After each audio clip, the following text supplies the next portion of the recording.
You know, may chicken joy sa taas ng Mount Kabunyan, no?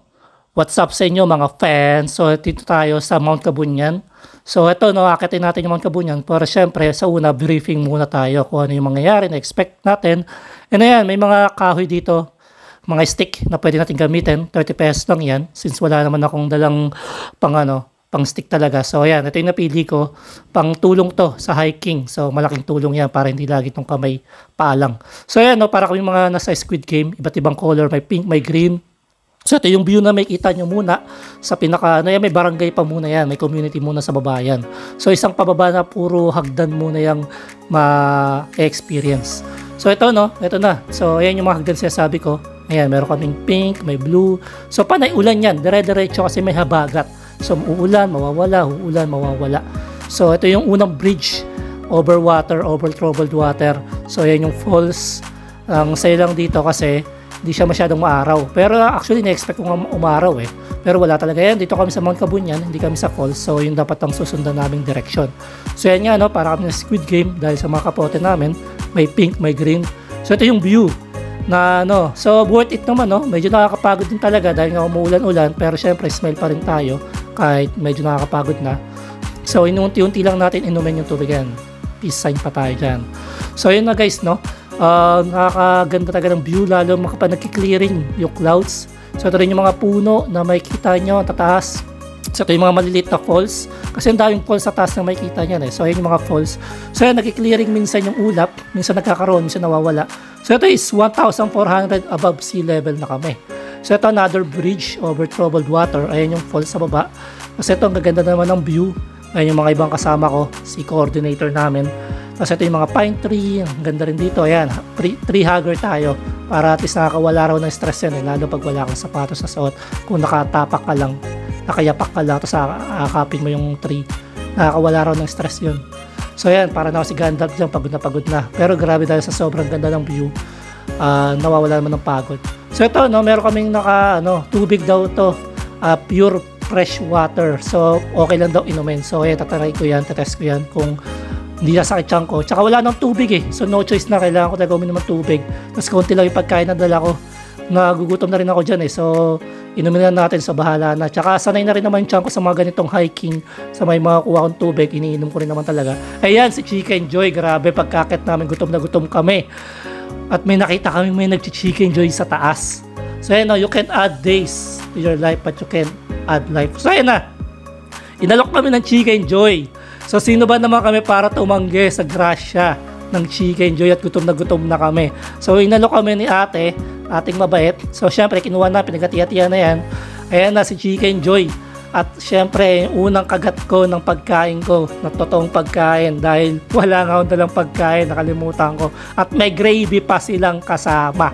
So sulit na sulit kumain ng Chicken Joy sa taas ng bundok. So ito yung yung parang puno na sa taas ng Mount Kabunyan, pero hindi pa siya yung Mount Kabunyan talaga.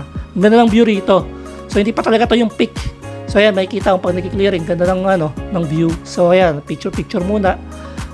Sabit-sabit tayo sa mga puno na yan para tayong unggoy. So ito, paganda na paganda yung view habang umaakyat, nagkakaroon ng clearing. So ayan, tumuturo-turo pa ako kunwari kasi doon kami pupunta. As in, medyo malayo pa talaga. Tapos ito guys, yung mga hawakan na yan, paakyat. Ayan yung falls. Sabi ko, ang daming falls talaga sa Mount Kabunyan na to. So akit lang akit, tuloy-tuloy lang ulan. Halos sira-sira yung kapote ko. Wala akong dalang jacket, yung pa. So wala akong dalang pack lunch, wala pa akong dalang jacket. So wala eh, kailangan i-power through. So sanay naman tayo sa ganyan. Ayan yung ibang tao rin na nauna na sa. Ang dami lang humihinto ron, siguro mga nagti-TikTok na sila ron. So makiki-TikTok na rin tayo syempre. Let's go! 1, 2, 3, 4. Ten-ten-ten, ten-ten. Ten-ten-ten, ten-ten. Kumanta pa talaga eh, no? Para di tayo makaka-copyright, syempre. Ito, tuwan-tuwa ako rito sa mga railings, sa mga hawakan na to kasi sobrang laking tulong yan pag akyat. Talagang kakapit ka na lang dyan dahil walang pagod o nakakabawas sa pagod yung mga railings na nahawakan mo. So yun, tuloy-tuloy yung ulan, no? Pero medyo nakaka-add naman siya sa ganda, tsaka sa nature, tsaka sa walang pagod. Kasi kung masyadong maaraw, nakakapagod lalo dahil ang init. Ayan yung ito naman, packet uli kami dyan. So paisa-isa lang dapat para hindi magkahulugan. So ito yung isang puno, ang ganda rin ng view. Ganda rin ng background, puro falls. So ayan, feeling ko si Merlion yan. So nga ako dyan, ayan, Merlion na ng Singapore. So ito, ang ganda, paganda yung view habang umangat. Tapos yung clearing, nawawala na yung mga ulap. So nawawala na rin yung mga mist. So talagang lalo lumalabas yung ganda ng Mount Kabunyan. So ayan, nakit uli kami yun. Doon pa kami sa pinakataas para makuha namin ng singsing ng Lord of the Rings. Sa pinakatuktok pa. So ito yung unang campsite na napuntahan namin. So pahinga muna kami. Ito lang nadala ko ang pagkain. Ang mixed nuts. Yan lang talaga. Ang mali ko. Dinala ko yung mixed nuts. Camera dala ko. Pero di ko rin naman nagamit yung camera dahil umuulan nga. So ito yung pinaka-peak. Ito yung campsite sa peak. So ang dami kumakain-kain dyan. Medyo nagbibigay na ng pagkain kasi nga yung iba may dala. Tulad ko, walang dala. So yan yung pinaka-peak niyan. Campsite dyan. So ito yung pinaka-taas talaga.